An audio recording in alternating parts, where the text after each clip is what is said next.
everything you've been told about having a successful divorce is wrong. Before you make another decision in your divorce, we need to redefine what success actually looks like.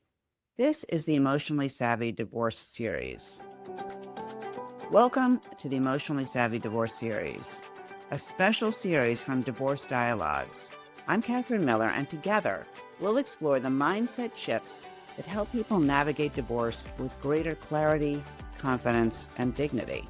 Whether you're at the beginning of the process or finding your footing afterward, each episode builds on the last to help you make better decisions and create a stronger path forward through divorce.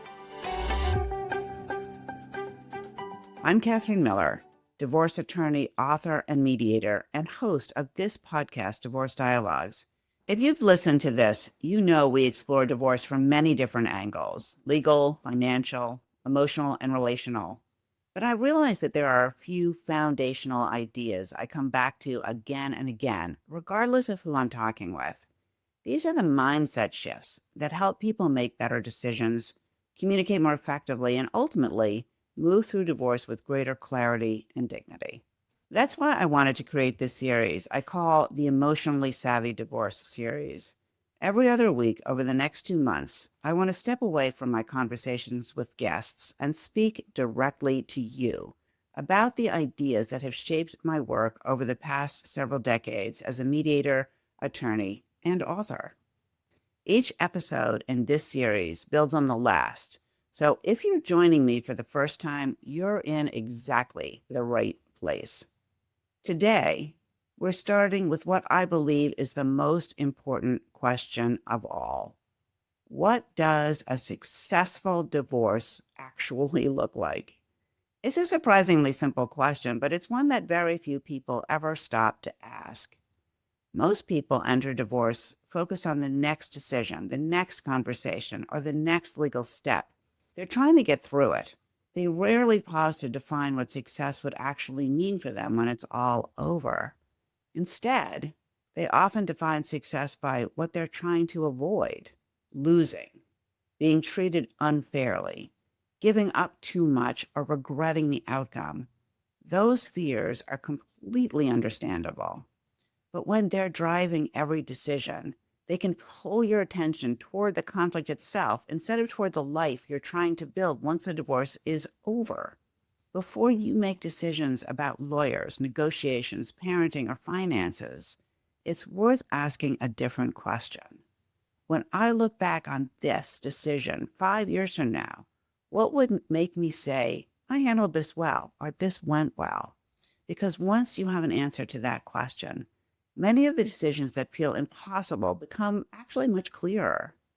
So today, I want to invite you to think differently. Before we talk about negotiation, communication, parenting, or finances, or any outcome, we have to answer one foundational question. What are you really trying to achieve, and why? Because if we're aiming at the wrong definition of success, every decision we make afterward will be shaped by it. Let's get into it. Part 1, the problem. Most people never define success. I've asked hundreds of clients what they want from their divorce, and most people answer with things like, I want the house, or I want custody, or I don't want my spouse to get away with this. But those aren't definitions of success. Those are strategies, or sometimes, often, reactions. So the problem is most people don't know how to define success. Sometimes we inherit our definition of divorce from movies, friends, family, and the legal system, and sometimes what I call the Greek chorus, what other people are telling us. Don't do this, make sure you do that, and don't really think through exactly what that means in terms of our own lives. But the problem is that somebody else's definition of success is likely not going to actually work for you. Sometimes we assume that success means winning, and I think by winning, we often mean not losing, because divorce already can feel so negative. It can feel so shameful, and you can feel like people are judging you. So you don't want to lose even more than that. But what would winning actually mean to you? I love to talk to my clients about that expression, living well is the best revenge, and thinking about focusing on yourself rather than on winning over somebody else. Another problem is that we assume, falsely, I think, that in divorce there is a winner and a loser. And that's just not true because a family relationship is just so much more complicated than winning and losing. It might feel like these are winning and losing conversations, but if you really lean into it, both of you probably want a lot of the same stuff. And so the possibility of both winning, but also the possibility of both losing is really present in each decision. Very few people actually stop to think, what am I trying to build and where am I going with this? What does success mean for me? And as I said earlier, 5 years from now, how will I know I've done a good job going through the divorce negotiation process? When you don't define success for yourself, someone else defines it for you. And that's where so many people get stuck because once winning becomes the goal, it changes every decision you make. So if winning isn't the goal, what are we actually working toward? Part 2, the trap.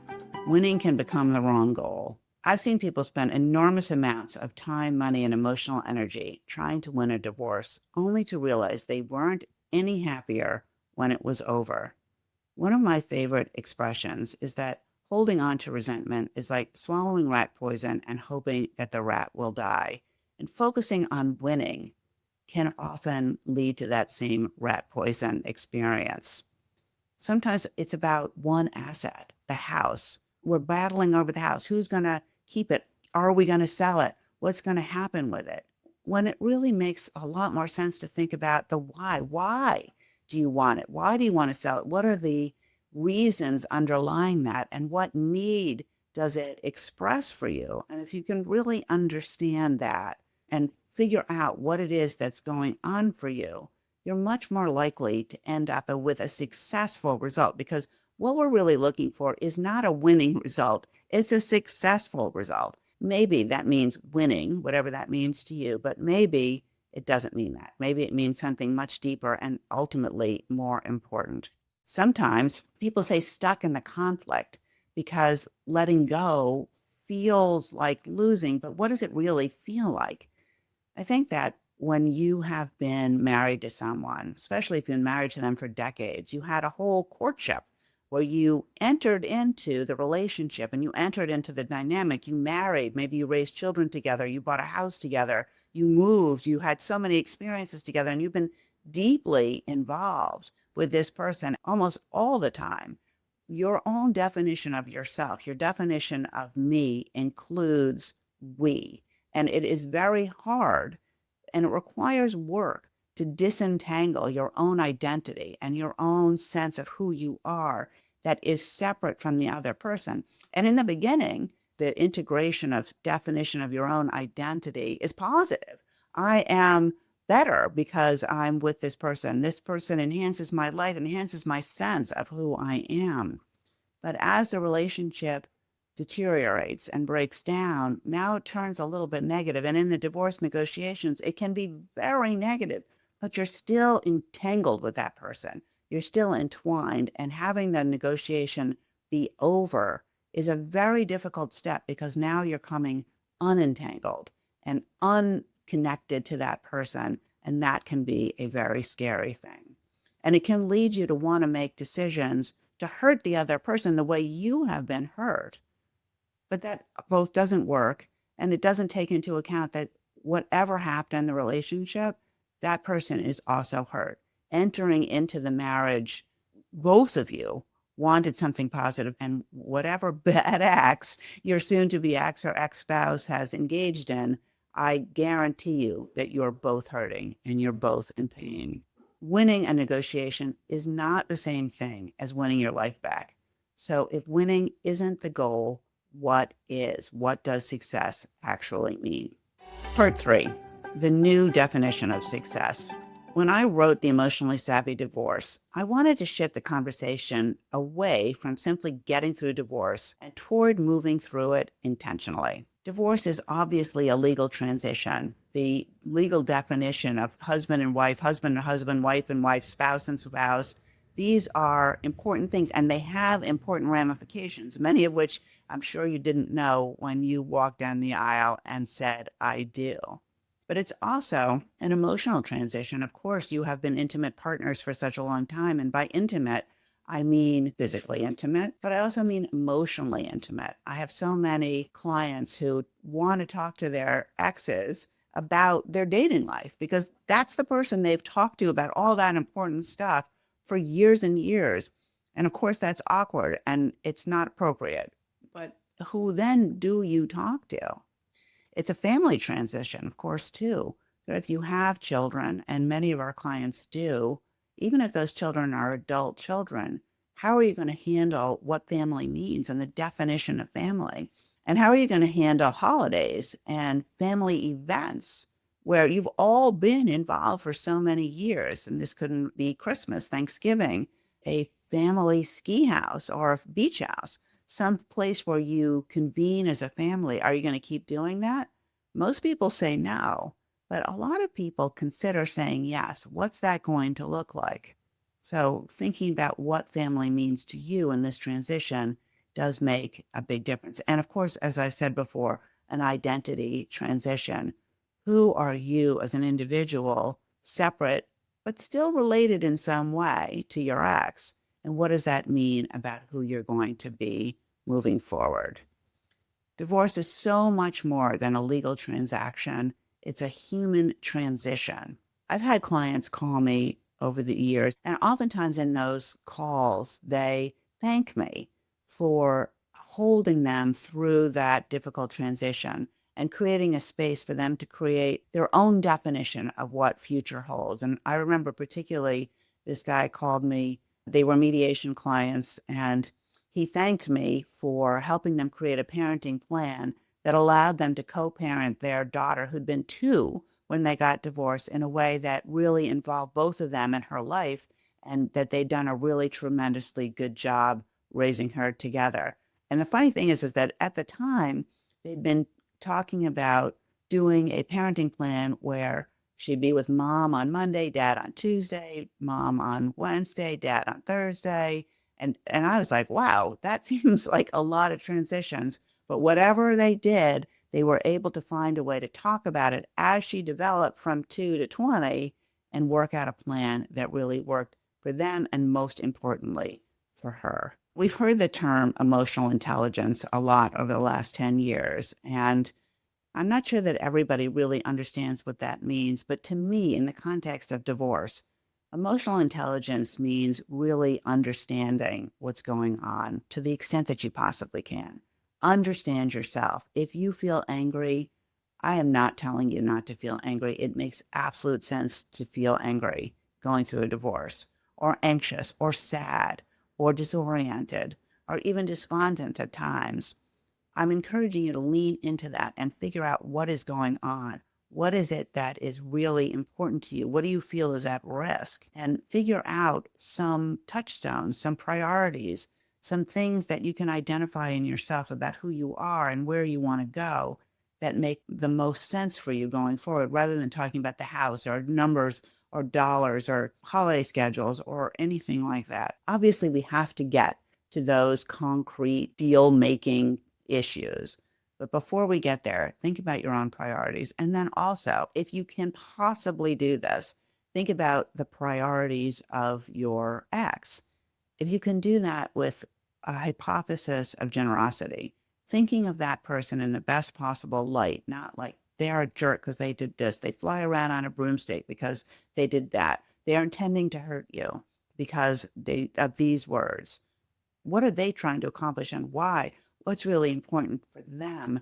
Then you really can work through some of these feelings without ignoring or suppressing your emotions, and learning to recognize what they're trying to tell you so that they don't make the decisions for you. Because here's the bad news. I know I said that that was hard to do, and it is hard to do. But if you don't do it, then those emotions that you're not understanding are going to end up pulling you around, making decisions for you in a reactive way, and you will likely later regret what those decisions are and think, wow, I could have thought something different. So, what is a successful divorce? And I do think that it is about understanding what's most important for you and protecting that, advocating for that. You preserved your dignity, which means you feel that you worked through the divorce process as the best possible you could be in that moment and took the time to give yourself some grace. Don't make decisions on the basis of punishing the other person. Instead, make decisions on what works for you, what works for your children, what matters most to you, and that you created a forward-looking foundation for the rest of your life, because divorce sits at the intersection between what was and what will be. And it is actually an opportunity to rebuild, recraft, restructure your life and the lives of your children, if they're involved, towards something that really works for you, rather than trying to cobble together pieces of the old life that you're trying not to lose. And if you can really think about, where do I want to be? Where do I want to live? What do I want to be doing with my life? What do I want to do to make money or to bring in whatever it is that we need to be successful? If you think about the divorce from that perspective and you turn your attention from backward looking in terms of what went wrong, what worked about this relationship, what didn't work, where did we lose it, and start focusing on the future. What do I need? What's the foundation that will make my future life work? That is going to be the most successful divorce. Part 4, a real life example. I talk a lot in the book about Marcy, who came to me having just learned that her husband, Steve, was having an affair with one of his associates at the law firm in which he worked. And she was so hurt and so betrayed and so angry. And she was determined that she was not going to let Steve's choices ruin her life and the life that she had built for herself and her children. Marcy really thought herself the CEO of the family. She had gone to Princeton, and that's where she and Steve had met. She thought she was very smart, and she was. She's very capable, and she was and is.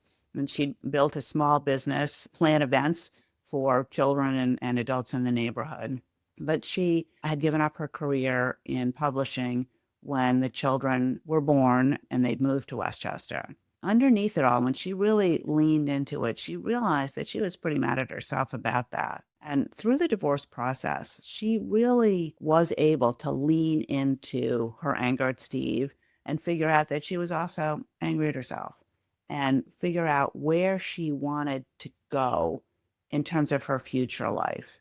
Through the work of understanding herself, understanding her situation, she shifted her focus away from trying to get as much as she possibly could from Steve, staying in the house no matter what, because she didn't want to have to explain to the children or the neighbors or her family that this divorce caused by Steve's affair was causing her to have to move and downsize. The shame of that, the assault on her own status, the way she thought of herself, the way she thought of success in her own life before she found out about the affair, that had to really transition to the way she thought about success as a divorced mother, a divorced woman, and a divorced professional. What would that mean for her?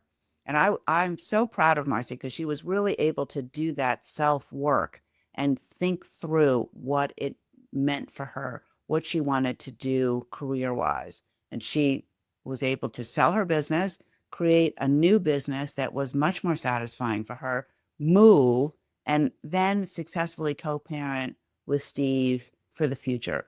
Marcy did repartner in a more successful relationship in which she feels more empowered. And when we have lunch these days, I really enjoy hearing her success.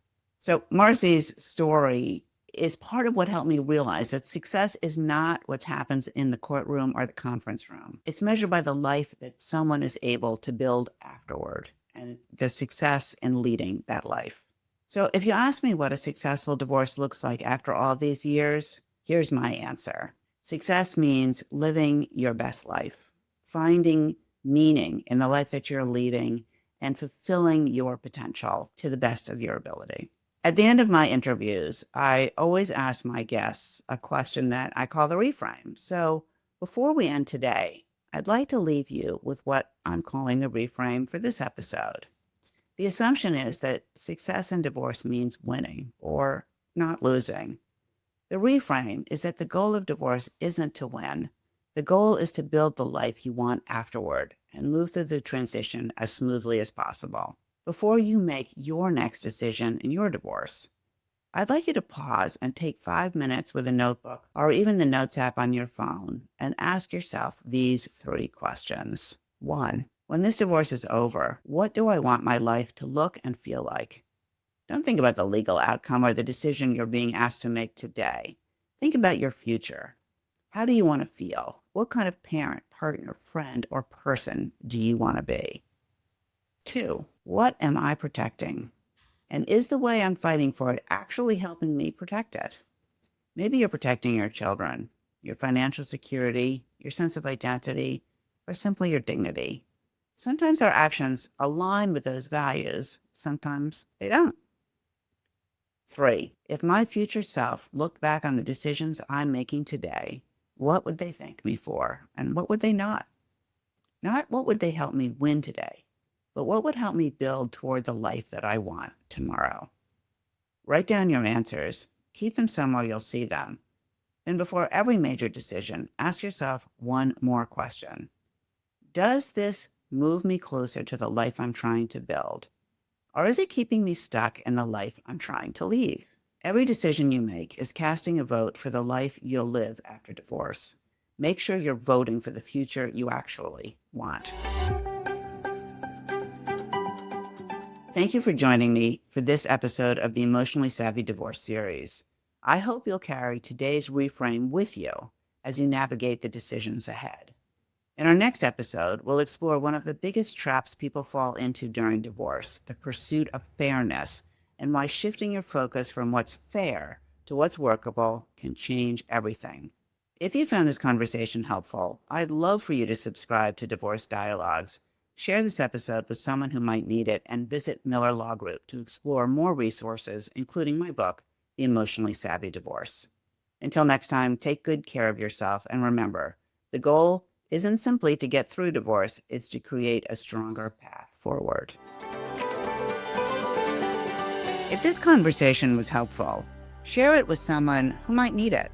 And if you're navigating divorce yourself, you'll find more resources and episodes at miller-law.com. Make sure to subscribe wherever you get your podcasts.